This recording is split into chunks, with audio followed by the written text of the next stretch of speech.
I'm Tim Ashe, President of the Vermont State Senate and candidate to become Vermont's next Lieutenant Governor. Well, it's absolutely critical that we are prepared for a return of the spread of infection. We're seeing that right now, obviously, in Manchester with a great amount of concern in the community. I think first we need to make sure that we're stockpiling as much PPE as possible. The personal protective equipment, you might remember when COVID first hit us, many people were spending way too much time trying to shop around and scramble and scrape together the PPE to protect people on the front line. So we need a 6-month supply, and we need to have it in hand so that people can focus on doing the work of meeting people's needs rather than spending all their time fighting with other states to get the supplies that are available. We certainly need to make sure that our schools are ready to open safely. I'm only in favor of them opening if they can do so safely. I think it's possible, but we need to make sure that we have the resources available so that they can meet whatever requirements are in place. I would be surprised if the existing school budget's capacity is there to provide all of the different modifications that are going to be needed. So we have to be ready to step in with state support to make sure that that's possible. And last, we really need to have sound protocols for testing, isolation, and quarantine. Right now, there's a lot of confusion about under what circumstances there will be testing, under what circumstances people will be forced to isolate for periods of time or quarantine. And I really think that despite the best efforts of our public health officials, and I give them really high marks, now is the time to start giving real predictability moving forward. Yeah, it really is hard to believe that just 4 months ago, the state had a surplus and we were talking about how to spend the extra money. But I think first and foremost, we need to make sure that the money that we have put out there for small business and organization relief, to put them at least on some stable ground, that it gets out as efficiently and quickly as possible. We know that there will be some wrinkles because of the conditions that have been put on the money, and we'll want to make sure that we overcome whatever hurdles are needed to get it out the door. Second, I think we need to be using this moment to make some investments that will benefit us both now and for the long term. I think now is the time for a weatherization bond. Interest rates are very, very low. The environmental returns on making residences and commercial buildings more weather tight, the savings are substantial to the owners of the properties. And it's a labor intensive activity, meaning we would put lots of people to work. So I think now is the time for that. I think now is also the time to revisit the proposal we had to do a housing bond to increase and boost housing at all income levels. And then lastly, I think as Lieutenant Governor, come January, one of my areas of emphasis will be trying to reorient all of the state's economic development strategy to focus on the triple bottom line philosophy of the socially responsible business movement. Businesses that really strive to take care of their employees, take care of the environment while also doing well by doing good financially are precisely the businesses we want here and to grow here. Right now, our model for economic development is sort of a scatterplot approach. And I think if we focus on the socially responsible business ethic as part of a coordinated statewide strategy, we could become a beacon for people looking to start businesses all throughout this country who want to come here to be in league with people like them who believe in taking care of the people, planet, while they're making money. I think the most important thing is working with the congressional delegation to expand the SNAP benefits that are available to many households, and presumably many more will become eligible now because their incomes are going to go down. We also need to make sure there's more flexibility so as much of that money can be spent on local products as possible so that that money stays here in the economy. And I think we all know that that means it's more likely they'll be getting nutritious foods. But having had a career in affordable housing for older Vermonters, I'll tell you the one area I'm especially concerned about, because we don't hear much about it, is making sure we're meeting the nutrition needs of older Vermonters, many of whom, especially in rural areas, have effectively been quarantined for 4 months. So working with our senior centers, our Meals on Wheels programs, all of the different partners is going to be absolutely critical because the social isolation many older Vermonters are experiencing right now is really, really difficult for them. And they need the friendship, they need the nutrition support, and we can't miss this moment. a person's head would have to be buried in the sand to not think it's a huge crisis for Vermont, for the nation, and for the planet. My view is that Vermont has been a leader in the past and needs to reinvigorate those efforts. I've been very proud leading the Senate the last 4 years, where we've made advances in renewable energy. We passed the Global Warming Solutions Act. We've started to shift our transportation resources for more public transit, for more flexible micro transit, investing in alternatives to vehicles, and on and on and on. As the Lieutenant Governor, my focus really will be on a few key areas that I think represent the next frontier. First is a significant weatherization bond. Second, I think Vermont needs to become on the vanguard of storage of renewable energy. This is the next frontier, as I see it, is making sure that our renewable energy generating facilities are as efficient as possible. And when we see wind turbines in the Northeast Kingdom on windy days not moving, I think that tells the story of the problem that needs addressing. We also need to participate in the Transportation and Climate Initiative. This is a multi-state compact. I am Vermont's, I think, lead advocate for us participating in this.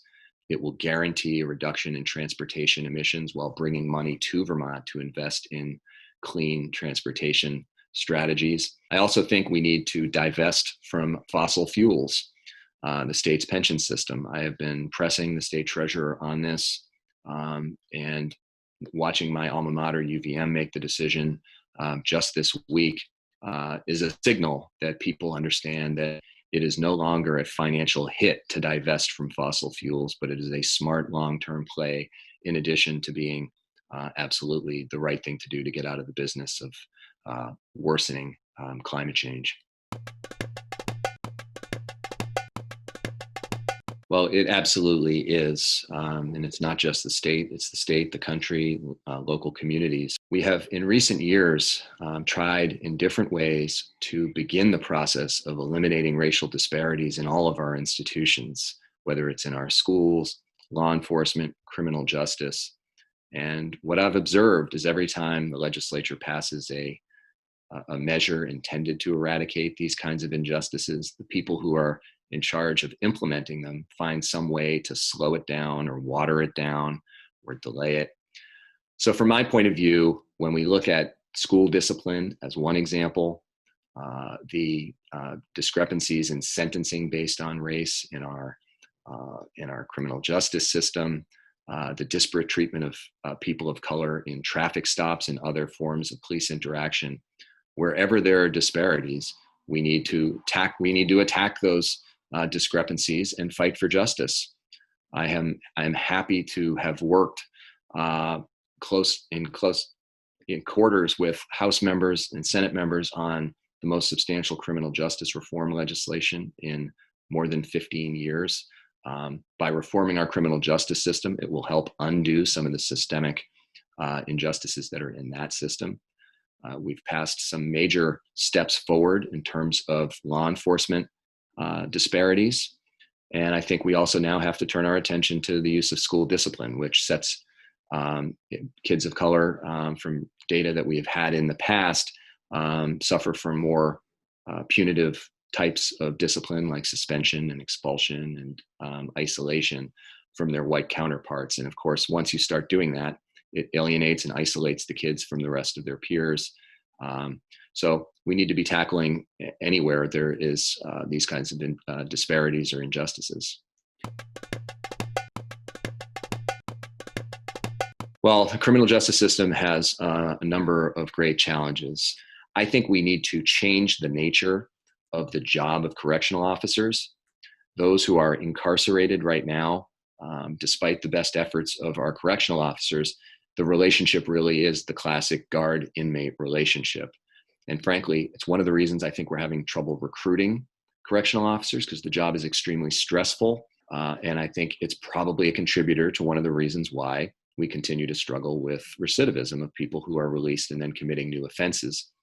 I would like to dive into this, and we have secured some federal money and some expertise to come in and help rethink what the nature of those jobs are, so it's focused more on rehabilitation rather than just playing more of a guard role. I think the women's prison, we were making progress prior to COVID. to move forward with either a completely transformed facility in South Burlington or locating a new one. But I absolutely believe that there are a substantial number of women inmates who do not need to be behind bars. And it's time to start transitioning them out and then rethinking what it means to be incarcerated as a woman offender in Vermont. And then last, the sentencing issue to me is something as Lieutenant Governor I will be very vigilant about. No questioning whether for the same offense people of color are being, either the prosecutors are seeking longer sentences or longer sentences are the end result. Either case is unacceptable, and I would be a watchdog and a thorn in the side of anyone who allows that to persist. Well, I think we've all seen governors make promises that turned out to be much easier to make verbally than to actually follow through with. In my time, Governor Douglas and Governor Shumlin both promised universal broadband and learned the hard way that they couldn't keep those promises. Frankly, the big telecom giants, the Comcasts of the world, have shown no interest in going to these last mile areas because they don't think it's worth the money. And we have tried here in Vermont to put dollars on the table. I've helped pass legislation that increased the amount of funding and to get to some last mile corridors, but we haven't got the job done. So my belief is that as communities have come together, as they are now doing throughout the state in what are called communication union districts, again, a rather technical term, they have the direct interest in reaching to their neighbors and people at the last mile. And so we have put $20 million on the table to allow groups just like them to come forward with proposals to cost effectively reach the last mile. And I'm hopeful that we'll be successful. Also, we absolutely need to be working in partnership with the federal government. That's where the real money can come down to support these kinds of projects that I'm describing. But I always tell people, beware of people with a simple promise to a problem like this. If there was a simple solution, we would have already found it. So it's really going to require patience and hard work. And I'm so grateful to all the communities that have come together, because there's nothing glamorous about being in those meetings trying to work through the strategies that are going to be needed. When I decided to run for lieutenant governor, one of the themes, which I've been running on in all my elected races, was closing the gap between what I call the two Vermonts. And I think we all know, if we live in Vermont, that it's not just a question of rural communities versus maybe slightly more vibrant semi-urban communities, but it's also pockets of poverty and pockets of social isolation and so on. So addressing affordability for me really is all about closing that gap. When I talk about affordability, I mean, there's really two sides of the coin. On the one hand, it's lowering costs, making it more affordable for the basics in people's lives. So in that regard, more housing at all income levels is absolutely critical. Doing whatever we can to keep health insurance premiums as low as possible. Taking on the high cost of prescription drugs. I'm very proud, working with folks in the Senate and House, we passed a first in the nation bill to allow us to import drugs safely from Canada and save money.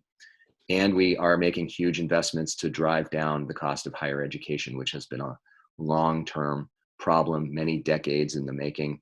And we're at the point now of making some serious investments to bring down those costs.